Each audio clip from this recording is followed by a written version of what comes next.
Pagi hari ini saya dan Dirut PTPN, Dirut PJT, Kepala PSDA Provinsi Jawa Barat, Kepala PU Provinsi Jawa Barat itu datang ke Komisi Pemberantasan Korupsi Bidang Pencegahan menemui Pak Direktur untuk bersama-sama membahas satu penataan aset-aset milik negara, milik BUMN yang sampai saat ini puluhan ribu areal tanah tidak tersertifikasi.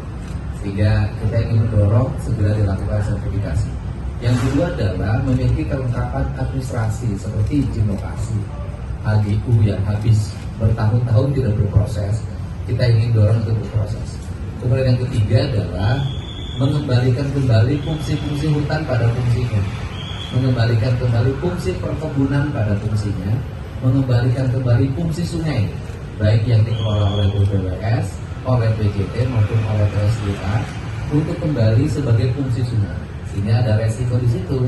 Resikonya adalah areal-arealnya dihuni orang lain, dikuasai oleh orang lain, sehingga ketika dihuni oleh orang lain, dikuasai orang lain, kita akan melakukan langkah-langkah penertiban sebagaimana yang sudah dilakukan dalam 10 bulan terakhir. Nah, sehingga kita bisa melihat dalam 10 bulan terakhir ini, waktu saya menjabat, saya melakukan penanganan di Bogor, di Hulu, melakukan penanganan di Bekasi.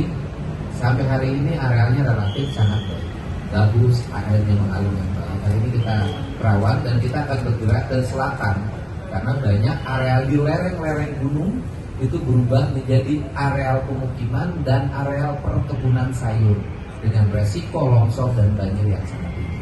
Sehingga kita ingin mencoba memitigasi, mencegah bencana terjadi di Jawa Barat dengan cara menghijaukan gunung, menghijaukan lereng, mengembalikan kembali fungsi pesawahan, mengembalikan kembali fungsi sungai, karena biaya pencegahan lebih murah dibanding dengan recovery bencana.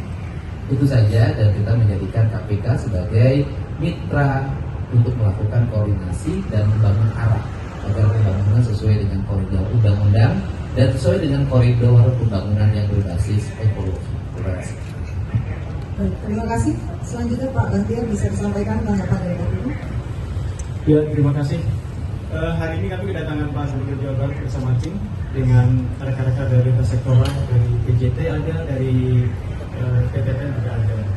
Beliau menyampaikan prinsipnya, beliau melihat dinamika cuaca maupun dinamika lingkungan saat ini perlu dilakukan langkah-langkah upaya strategis untuk mengantisipasi daripada hal-hal yang bisa terjadi. Seperti contoh yang ada di Sumatera, ya. Ini beliau tidak ingin terjadi khususnya di Jawa Barat. Dan beliau menyampaikan salah satu mitigasinya yaitu meningkatkan ketahanan lingkungan terhadap apa yang menjadi persoalan-persoalan tadi. Dan kemudian beliau menyampaikan potensi untuk menguatkan ketahanan lingkungan kita siap ada, yaitu dengan memanfaatkan berbagai macam lahan tidur maupun aset-aset yang dimiliki oleh rekan-rekan dari sektoral, ada PTPN maupun ada dari PU, di mana ada beberapa aset yang akan difungsikan kembali, yang akan dilakukan langkah-langkah revitalisasi untuk ketahanan lingkungan. Dan dari pemerintah Jawa Barat meminta dari KPK untuk menguatkan langkah-langkah ini supaya bisa terrealisasi dan Jawa Barat bisa mengantisipasi jika terjadi perubahan iklim maupun iklim ekstrim terhadap potensi adanya bisa banjir maupun bencana alam yang lainnya. Dan dinilai itu akan lebih mahal jika itu terjadi dibandingkan kita mencegah untuk kita lebih murah dan lebih efisien. Prinsipnya KPK siap membantu pemerintah Jawa Barat untuk mewujudkan Jawa Barat mengelola ketahanan lingkungan dan memitigasi lingkungan jika terjadi bencana. Terima kasih. Ya. Bang izin Bang, Ya. kan mungkin baru-baru izin Fadil dari Kumparan Bang. Sebelumnya kan beberapa waktu yang lalu, nggak berapa lama setelah banjir Sumatera itu kan tentu saja Kabupaten Bandung juga kena banjir. Nah, apakah kedatangan Kang Deddy bersama teman-teman dari PTPN dan yang lainnya itu juga termasuk untuk melakukan berupaya untuk menindaklanjuti penanganan banjir yang terjadi sebelumnya? Ya baik, banjir di Bandung ini langganan dalam setiap tahun dan tanpa penyelesaian. hari ini ada sedikit peningkatan karena perubahan alokasi. Kita lihat di Bandung hampir tidak ada lagi sawah, tidak ada lagi rawa, tidak ada lagi danau. Semuanya sudah berubah jadi pemukiman. Saya berikan contoh, kawasan pemukiman elit, itu apa hal yang dilakukan awal adalah mereka menguruk. Menguruk itu mengambil tanah dari mana? Dari tempat lain. Sehingga tempat lain mengalami penurunan permukaan, kawasan elit mengalami peningkatan permukaan.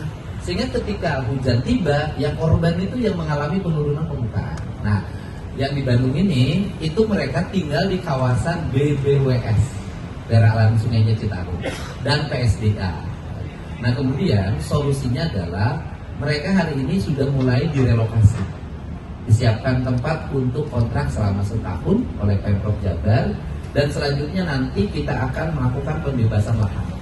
Dan setelah pembebasan lahan, maka nanti wilayah-wilayah yang biasa dikenakan pajak itu nanti sudah menjadi kawasan sungai dalam peletaran sungai, maupun membangun kawasan-kawasan penyerapan air lainnya. Bikin pumpung ini yang akan dilakukan, sehingga kita tidak lagi merenungi bencana dalam setiap tahun, kita mencari solusi. Dan yang berikutnya adalah penghentian alih fungsi lahan di kawasan Ciwidey yang milik PTPN, yang sekarang pohon tehnya ditebangin dirubah menjadi kebun sayur.